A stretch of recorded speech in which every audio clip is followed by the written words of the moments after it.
across the region who rely on the Community Foundation to effectively manage charitable resources and guide our region's philanthropic response to community needs.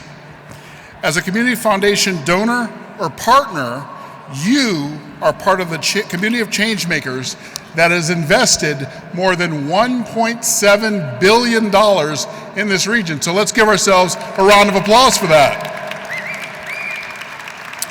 That is truly, truly remarkable and certainly something worth celebrating. And that's why I'm excited to be with you tonight at this celebration, which is the largest annual gathering of our region's changemakers representing philanthropy, local nonprofits, businesses, and others that serve our region, as well as a number of community leaders and local elected officials. This room is truly filled with some of the most influential people working to build a brighter and more equitable future for this region. Now it's my pleasure to introduce the Greater Washington Community Foundation's President and CEO, Tonya Wellens.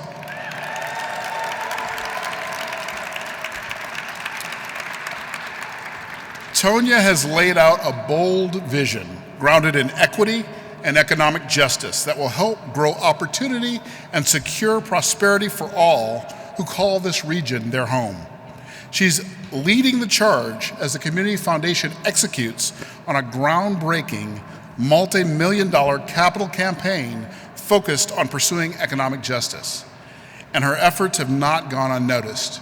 She's been recognized as one of Washington's most powerful women, and by the Washington Business Journal as the 2023 Woman Who Means Business, as well as the 2020 Not-for-Profit Leader of the Year. And on a personal note, I could say it's been an absolute pleasure for me to work alongside Tonya for the last couple of years as she's brought this vision to life. So please join me in welcoming Tonya to the stage.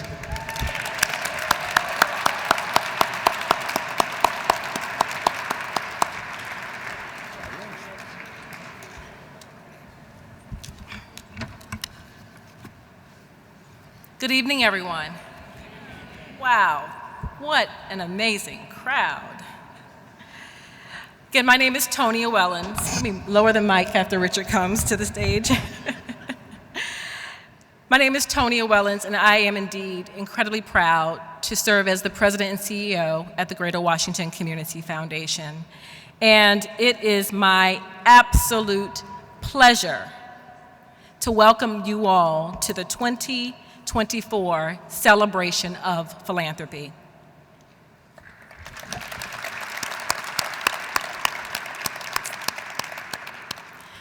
As we gather tonight in celebration, I am filled with a sense of gratitude and immense joy, just looking around the room and seeing so many friends who have been with this community foundation over many, many years, even predating me, as well as friends who are new and have joined us along the way.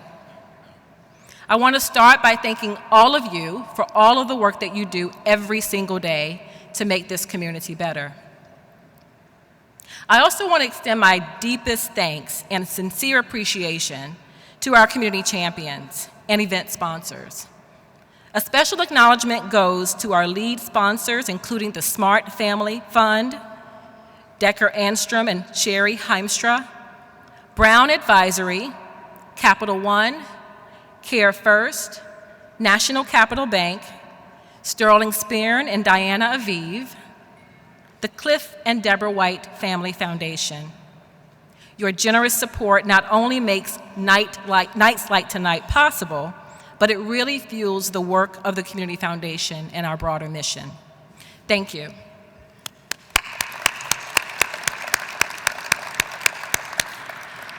I want to give a special acknowledgement to the members of tonight's host committee. This host committee has been like no other. They've really been instrumental in generating the ideas and the energy to help us celebrate and honor Alex in grand style. And they've also been a machine when it comes to fundraising. They know how to do it, and they've done it well and many times over. Thank you, thank you, thank you to the host committee. Let's give them a round of applause as well. Actually, would members of the host committee please stand and be recognized?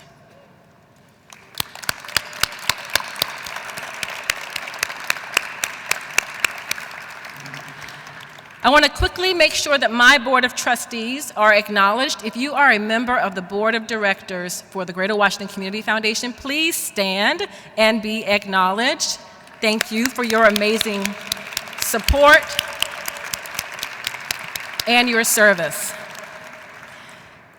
If there are any elected officials who are here, please wave your hands in the air because I know how much you care. And we're glad that you are here. You know, looking back over the years, it's clear that we've reached significant milestones together. Last spring, we celebrated the Community Foundation's 50th anniversary by launching the first ever comprehensive capital campaign called Together We Prosper, a campaign that is focused, as you heard, on pursuing economic justice. Since then, we have been completely overwhelmed by the response our community has given us. We have raised, drum roll please, nearly $60 million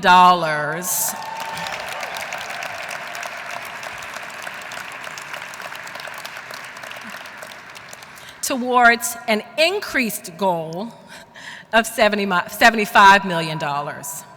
And I'm noting increased goal because our initial goal was $50 million, and like a good board of directors does, once you're close to the goal, they raise the goal. We are so grateful to all of you in making this historic campaign a reality, and yet we have a ways to go. And I bet you're wondering, how will $75 million really work to increase economic mobility and help us to address our North Star of closing the racial wealth gap in our region? Well, your support and partnership enable investments in powerful economic mobility strategies that we are putting to work in this community right now. We're putting it to work in the parts of our community that are experiencing the deepest disparities and demonstrating the greatest opportunity for impact. For example, we are proud to join forces with the Prince George's County Council, the County Executive, and the Meyer Foundation to launch the first ever guaranteed income pilot in the county.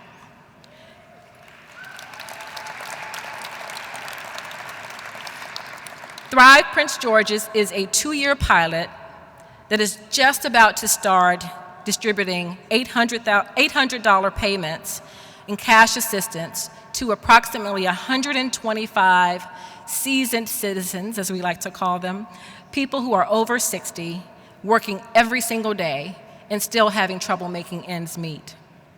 We're also supporting 50 youth who've aged out of the foster care system. Our investments in this pilot is just one of several pilots that we've already invested in. We're investing in pilots that serve residents in DC, Montgomery County, Arlington, and Alexandria. These pilots bring to bear, and they're designed to bring proven strategies to help our region's families move from crisis to stability, from stability to economic mobility, and hopefully to be able to begin saving and building a future for their families. We hope these demonstrations will help local and federal government officials argue that a guaranteed income is an effective poverty alleviation strategy, and it's ready for investment right now. We've also been busy developing an innovative children's savings program that will start with 2 kindergarten classes in high opportunity areas. We'll make annual deposits of $1,000 a year so that students can graduate with up to $13,000 in savings that can be redeemed at graduation to pursue higher education, to roll over as a down payment for their home, their first home, to start a business, or to take other steps towards securing their future. Programs like this have proven to increase economic mobility, and they're leading us towards our North Star to close the racial wealth gap. You will hear more about our campaign. Actually, you'll hear a lot more about our campaign over the next year, and I look forward to getting you all involved. I share these updates with you to demonstrate just how our combined efforts have already sparked transformative shifts, and they are directly benefiting those we aim to support. These accomplishments embody the strength of our shared vision and unwavering commitment to this community. In an era of rapid change where artificial intelligence and digital connectivity redefine our lives, we really are finding ourselves at a crossroads right now. While these advancements have brought us closer in many ways, they also pose unique challenges to our sense of community and connection. It really is the paradox of our time. We're more connected on the one hand, yet feeling more isolated on the other. The Community Foundation recently partnered with the Gallup organization to conduct our every 3 years, Voices DMV Community Listening Survey of resident attitudes and perceptions of the region. These results are coming forth in an upcoming Insights report, and they show that most residents believe that our region, affectionately called the DMV, is still a good place to live. But many express optimism. They also express optimism about where our region is heading, even as they confirm what many of us have been experiencing, feeling disconnected and wanting to be more plugged in to their community.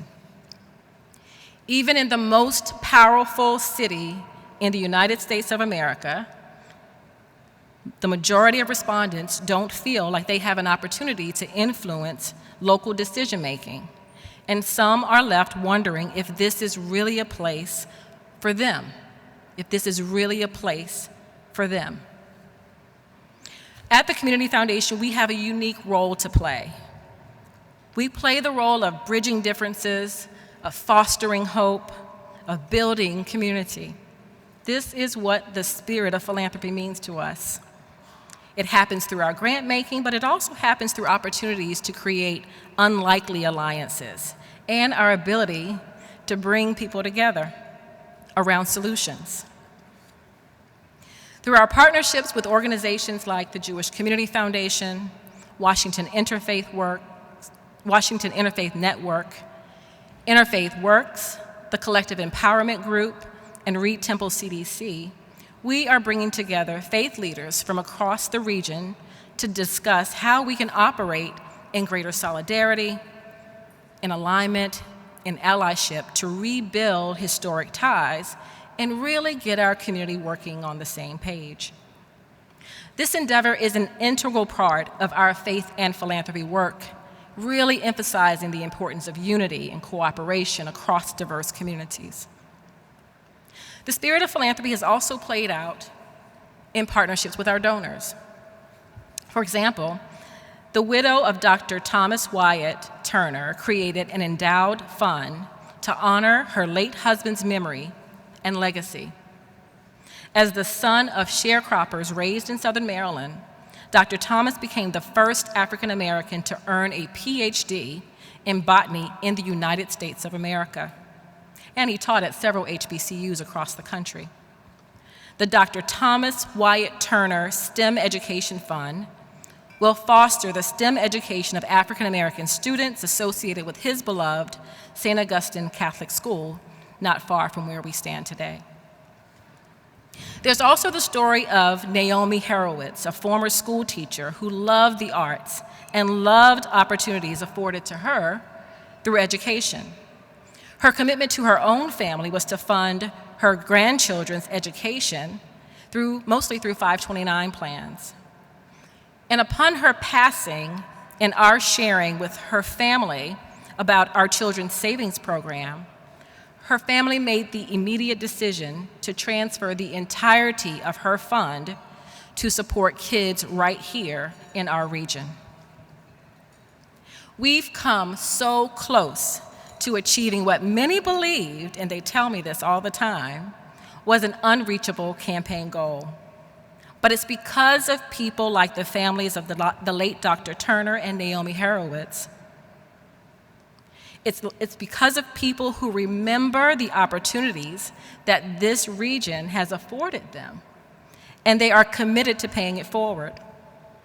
People like our co-chairs, Karen Leader and Bill Taylor, like artist Hampshire Cowan, or longtime donors like Michelle Higgins and Terry Beatty, Dan and Karen Mayers, and the 14 other amazing people who've already made legacy commitments as part of our capital campaign, and it will support this community forever.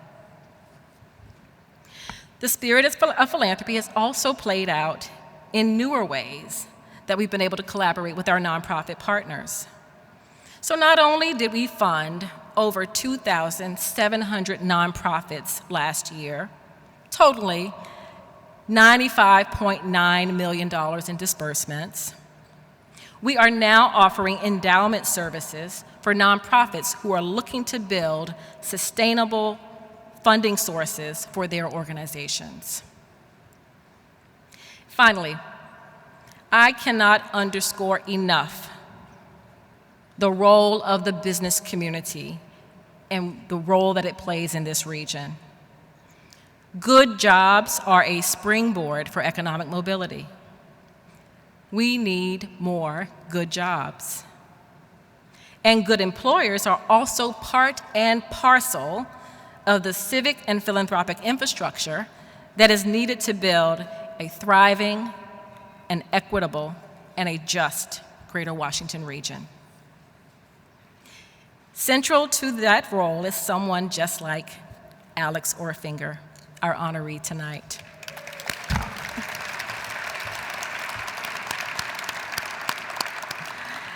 Alex has done an amazing job in bringing together business, philanthropy, nonprofits, and other members of our community to really examine the issues that are impacting us and create opportunities for shared responsibility and decisive action. As I look out here tonight, I see so many partners, peers in philanthropy, nonprofit leaders, business leaders, our community of givers, partners, and doers. And if you've not gotten involved, what are you waiting for? Come on, join us. We invite you to join us today. Your support and your partnership are crucial to building the kind of community that we are all proud to call our home. And now, I would like to recognize the generosity and leadership of our host committee once more and invite Lyles Carr to the stage to offer a few remarks. Lyles.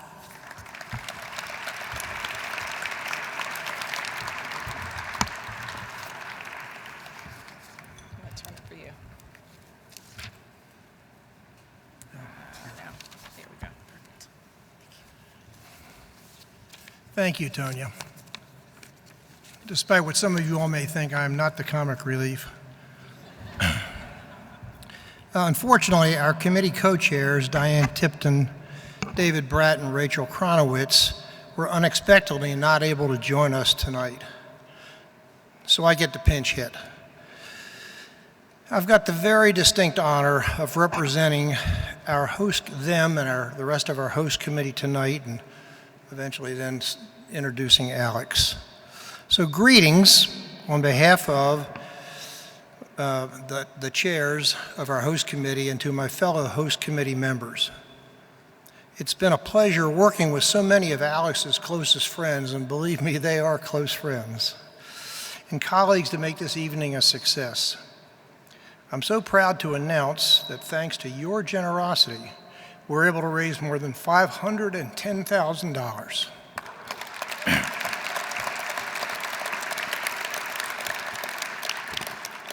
Thank you. To everyone in this room, you've made a critical investment in strengthening your community. The proceeds from tonight's celebration enable the Community Foundation to address critical community needs while it works to build a thriving region where every person prospers. Now, I also have the distinct pleasure of introducing my very dear friend, Alex Orfinger, who I met within a week of his coming to town in 1996. And we've been co-conspirators in a bunch of things ever since. Okay? Alex is a true champion for the underserved and underrepresented in our community. I want to read just a bit from the program as it extols why Alex is our honoree this evening. Okay? Alex believes what is good for business is also good for the greater community. He's a champion of collaboration and is dedicated to developing relationships that strengthen the connection among our business leaders and between the business, philanthropic, and civic communities and sectors. He's worked out front, but much more often behind the scenes to develop a strong identity for the region's business sector. Okay?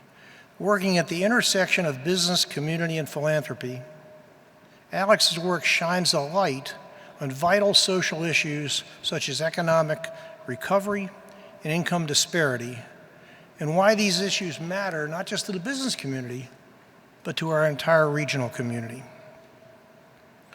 He himself is very active in the philanthropic community. He's made a significant impact on our region through his investment of time and resources to support some of the region's leading nonprofit organizations. The example that's in the program, he led the drive to raise $5.25 million for the Jubilee Justice Fund, okay, to really bring justice housing to people in need in our community. Okay. He served as secretary on 6 years in the foundation and as secretary of the foundation's board of directors. Okay. He created a fund to honor his friend David Bratt, our friend David Bratt, okay, to support nonprofit leaders to attend intensive executive training programs. He also serves as the current board of Leadership Greater Washington, okay, the region's largest talent and leadership organization. Okay. As I said, he's a true champion for the underserved and underrepresented. The story he tells, or the stories, as Tonya alluded to, stories, you know, people sitting around a campfire before there were even campfires, told stories. And that carried them forward. And the stories that Alex tells through the Business Journal, okay, speak to our community and speak particularly to those not as often recognized. Whether it's highlighting leaders in diversity, philanthropy, or business, he uses this platform and personal time, treasure, and talent to make our community better. I am so exceptionally honored to call him my friend, as are so many of you in this room. Our community is much the better for Alex and will be for really decades to come. Now, without further ado, Alex, if you join me here on the stage.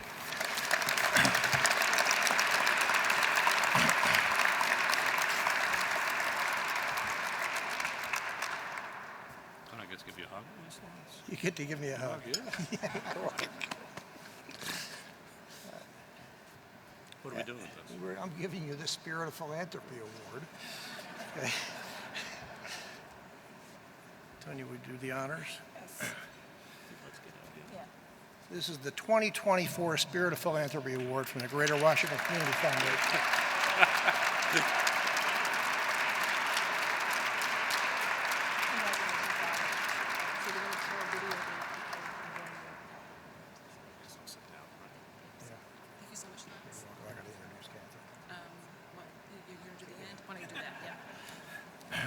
Okay, now we have a special treat for you. I'd like to invite our special guest, Catherine Bradley, to join us on stage for a special fireside chat. Catherine needs no introduction, and she doesn't want an introduction, but I'm going to do it anyway. Catherine is the chair and founder of the City Bridge Foundation. She is, I think, the most strategic voice for DC public education, and the leading voice for DC public education, and one of our most strategic philanthropists. Catherine, please.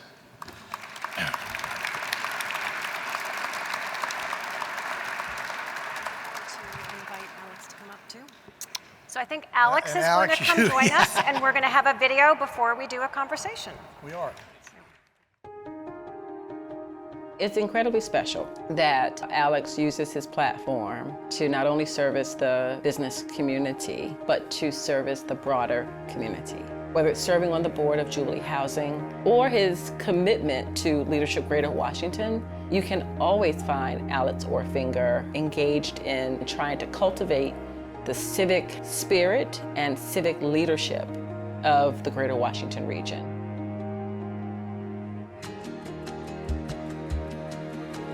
Alex was dynamite when I met him.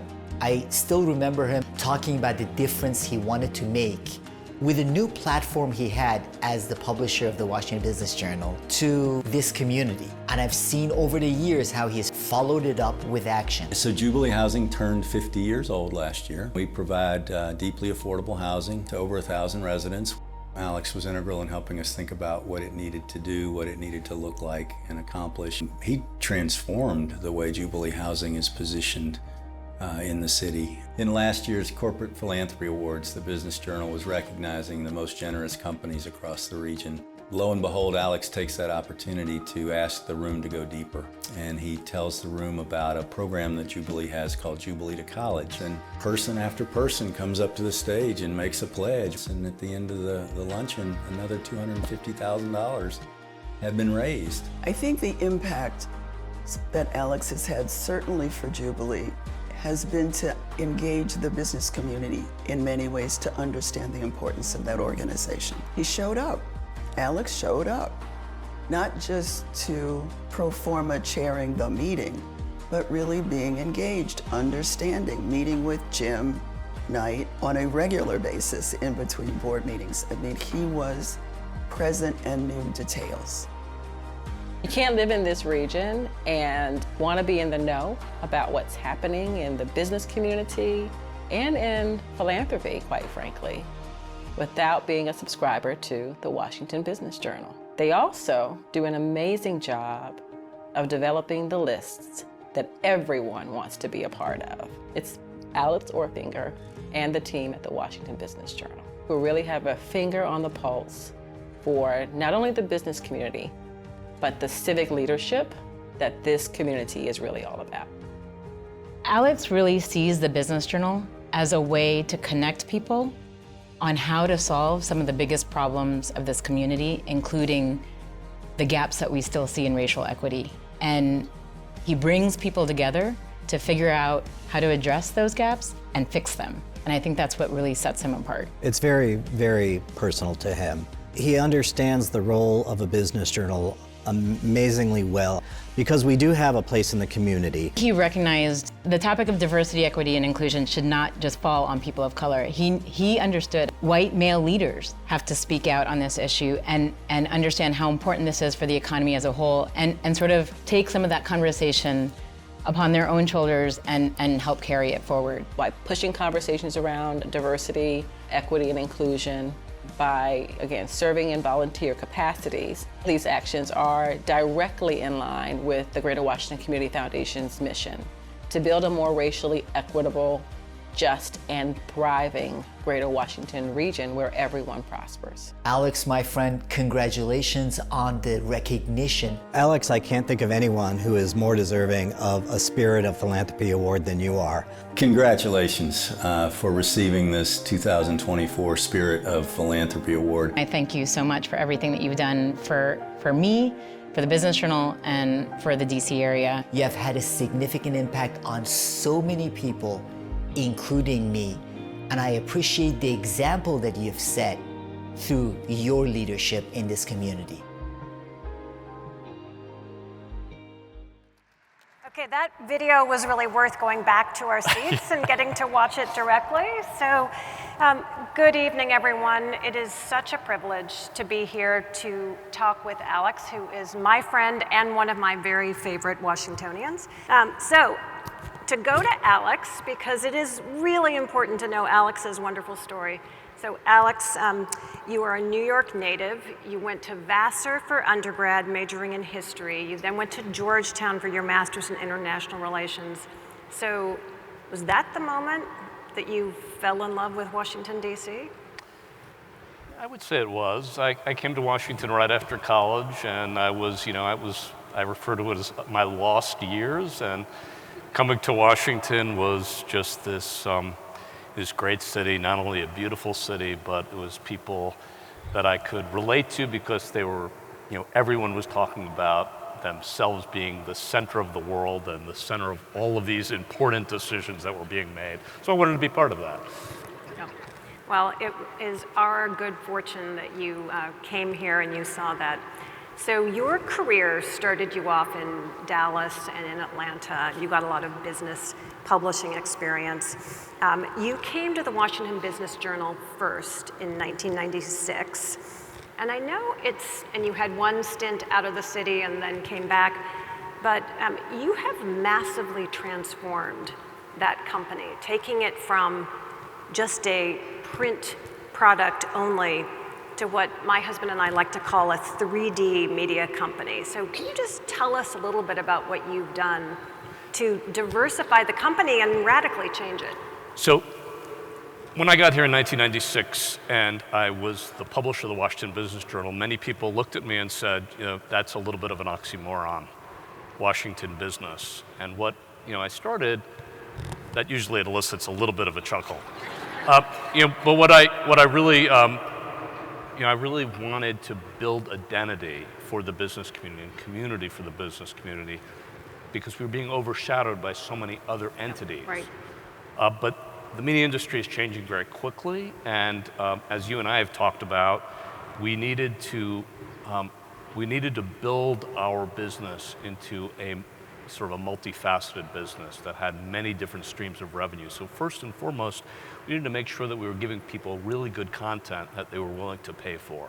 So we invested a lot of time, a lot of energy in building a great content platform. We built an event business, we built a digital platform, and we just have this amazingly diverse streams of revenue for the Business Journal. And do you remember the moment when you looked at the product line and you said, uh-oh, we've got to switch to digital? Can you frame that for us if you remember it? I can't frame the exact moment, but I can frame the exact moment when I realized that people wanted to consume our products in different ways, and it wasn't always going to be the print product. And that we also needed to connect people through live events, that they were connecting with each other through the pages of the Business Journal and our website, but they also needed to see each other in person. Yeah. And bringing and connecting people in that way became very much part of the ethos of the Business Journal.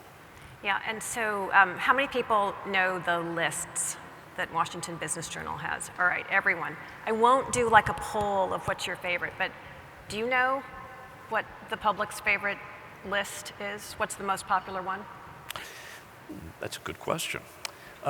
I don't know exactly, but I can tell you that probably the one that's most consumed is the one where we list our fastest growing companies in the region, because it gets to the core of what we do, which is to provide people insight into where the puck is going to be. So these are all companies that are going to be great enterprises 5 years from now, 10 years from now.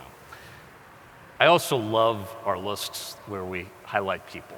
Yep. And so many people here tonight have been honored by us in our women's list particularly, and that one I'm particularly proud of. We've built this great community.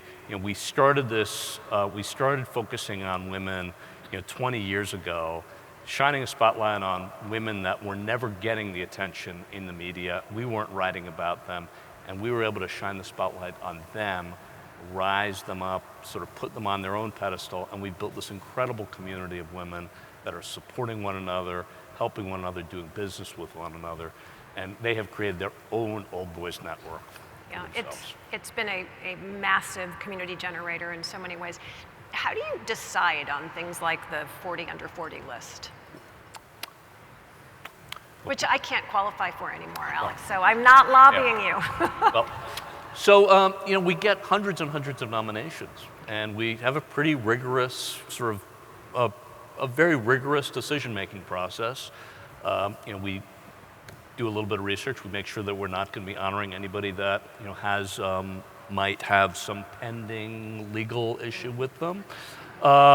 but we really try, we look at success, we look at diversity of industry, diversity of background, diversity of the region.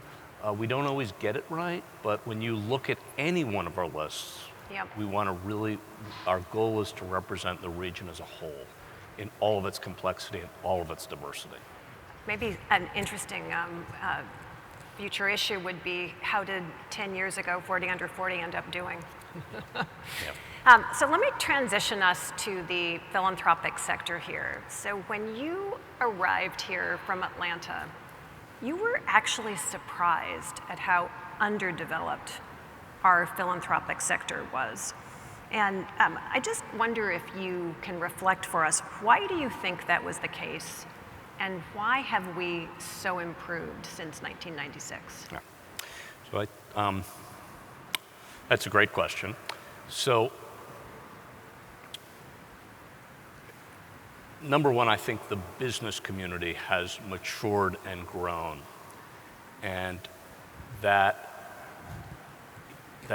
there is a growing sense, and it's represented really very much in this room tonight, that a growing sense that in order to have a growing and prosperous community, businesses generally need to commit to investing in this region. And Washington is a very complicated city. It's unlike any other place, and people have a lot of, organizations, businesses have a lot of demand for their resources here that they do not have in an Atlanta or a Dallas. We have all these national institutions, national things that are pulling at their budgets, asking them to invest here and there. So it was very hard to do that. So I do think that the business community has matured to the extent that they see this impact that they can have, this cause and effect. Yeah. I had a little bit of Chicago envy early in my career, because I would go to meetings there and the CEOs of some of the biggest corporations in the country would be at the education roundtable meeting. That's right. And I would say, if we only had that here. So one of the reasons we're doing so much better now is that we've had a strong community foundation here, and we have Terry Freeman here, and of course, Tonya Wellens, our current CEO. You have done such a beautiful job of building it. So just reflect for us a moment, because that's why we're here tonight, about the Community Foundation's role in building this great sector that we have. So I was one of those people that a year ago when you announced this $50 million campaign, I sort of said, that's a very ambitious goal. And, however, at the same time, when I heard what we're trying to do is, close the racial wealth gap in the region, it was the right message, but where were you going to find $50 million in this community? And my hat's off, really. I think it's a remarkable accomplishment to all of you at the Community Foundation, really everybody here tonight, that we've come together to raise that amount of money. So. Yeah.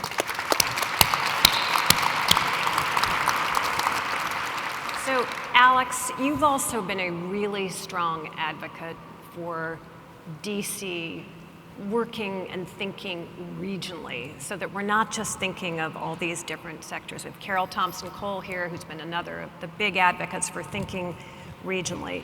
Of course, that's really hard when individual decisions like where's the arena going to be really are kind of zero sum. So why do you think it's been so hard for us to make decisions that actually benefit the whole region? So there's a lot of very obvious reasons why. So I'm going to get to those first. We have 3 jurisdictions. We've got competing interests. We've got different budgetary pressures. But I also think at the core of the issue is that we don't have a solid regional leadership group. That we have a lot of leadership groups in the region, but when you think about, well, who are the region's leaders? Who are the region's business leaders? It's very hard to identify who they are. It's very amorphous, it's very disconnected, decentralized because of the nature of this region. And I think that has really held us back as a region.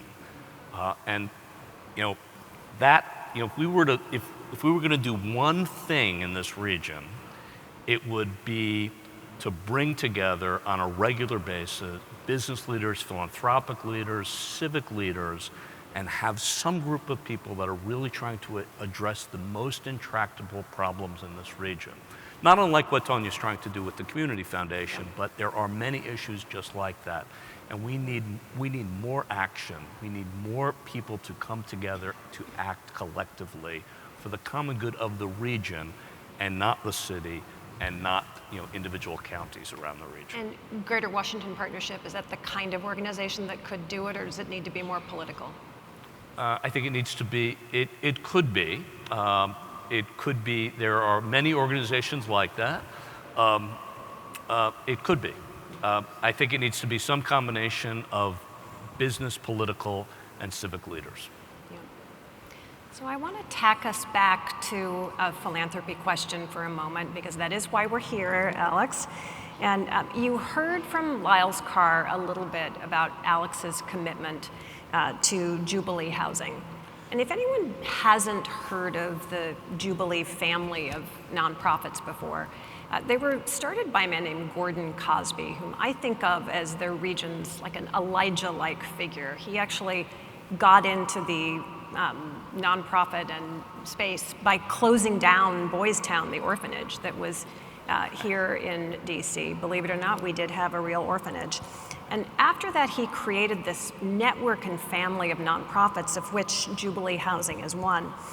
So you have quite a fascinating founding story about how you were introduced to Jubilee Housing and why it captured you. It tells so much about you and about our city. So tell us that story, Alex. So it's a very personal story. It was about 2015, and I was a little lost. If you remember in 2015, there was a lot of changes going on in the national political scene that were making me feel a little hopeless, and I wanted to find something that was close to our community that I could feel like I could make a difference. I took a walk in the woods with my good friend Myra Gossens on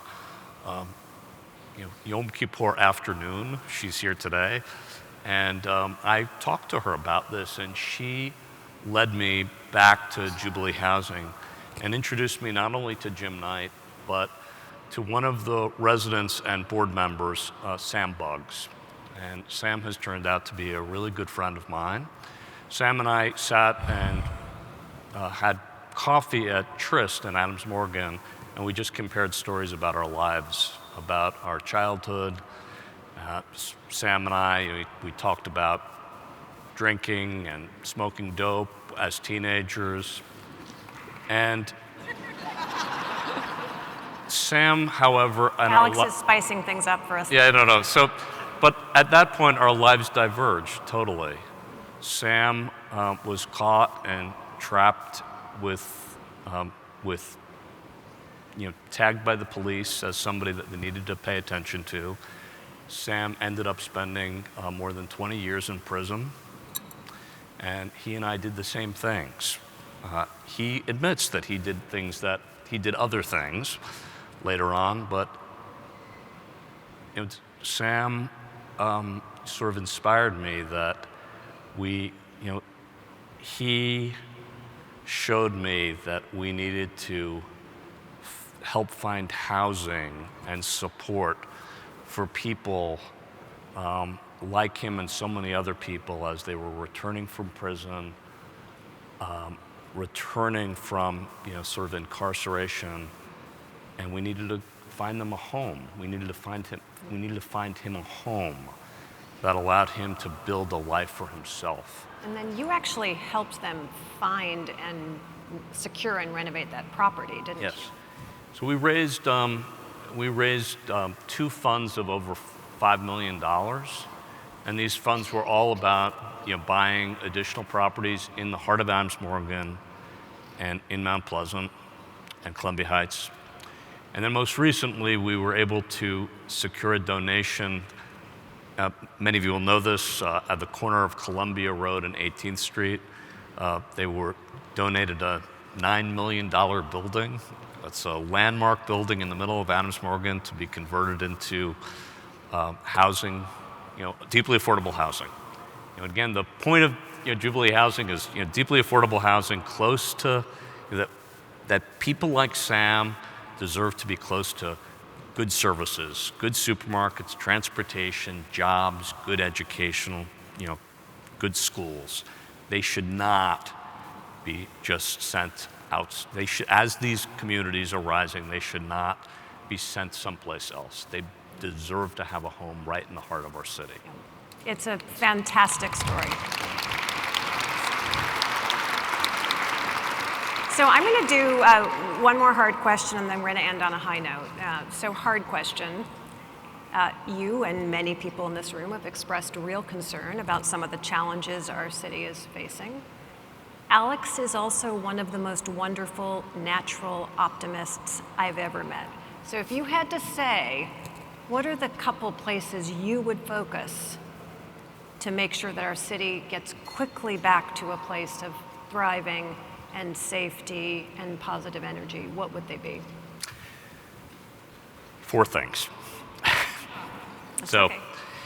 Number one, and I do believe the city council and the mayor are completely focused on this. We will not have a thriving city, we will not have a thriving region without a focus on public safety. If we don't have that, we're done. Number two and number 3 is we need to solve this housing issue. And not just about deeply affordable housing. Housing and jobs come together. Working housing class, for working people. We need to, this city and this region was always a magnet for people, in their 20s and 30s who wanted to build a career and a life close to the center of power, in the heart of Washington, D.C. We've sort of lost that. We've lost that because it's hard. It's hard to have a family. It's hard to build a career here without moving, an hour and a half out of town. It's too long of a commute. We have to solve the housing problem, and we also have to solve the jobs problem, because we also, again, raising this alarm bell, the jobs that are being created are retail hospitality jobs. They're not high-value jobs.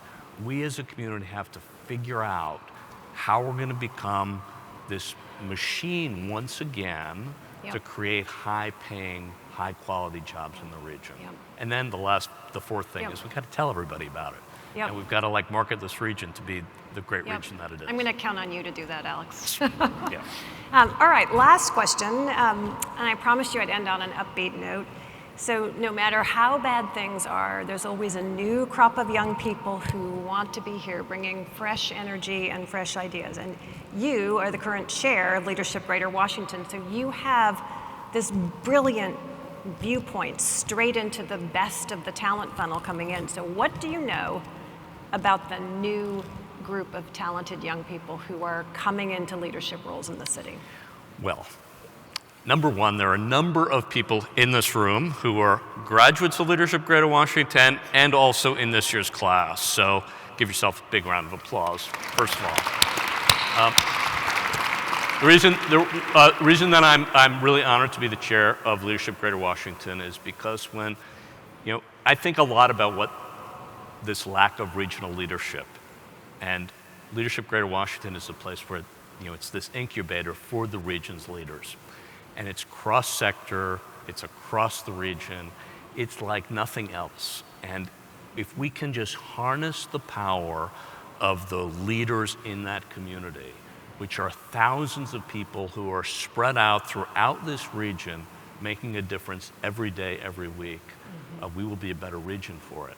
There's nothing that happens. I sound like the chair of the board of Leadership Greater Washington. I'm just promoting it, but there's nothing that really happens in this region without that doesn't have some connectivity to somebody in Leadership Greater Washington.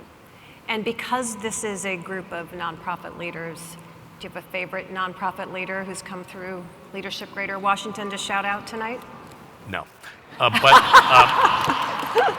I do. Tonya knows how much I respect what you're doing, but when I think about the nonprofit community here and nonprofit leaders, I acknowledge that I admire your commitment and your focus on mission and purpose every single day in your life. I recognize how challenging it is to be a nonprofit leader right now. The challenges of just running the organization. We have many issues that you have to address as leaders now. It's hard to raise money. All of those things. I admire all of you, and I want to know that, I'm going to regret this comment, the Business Journal wants to support you. We want to shine a spotlight on you, and we want to find a way to help you and support you.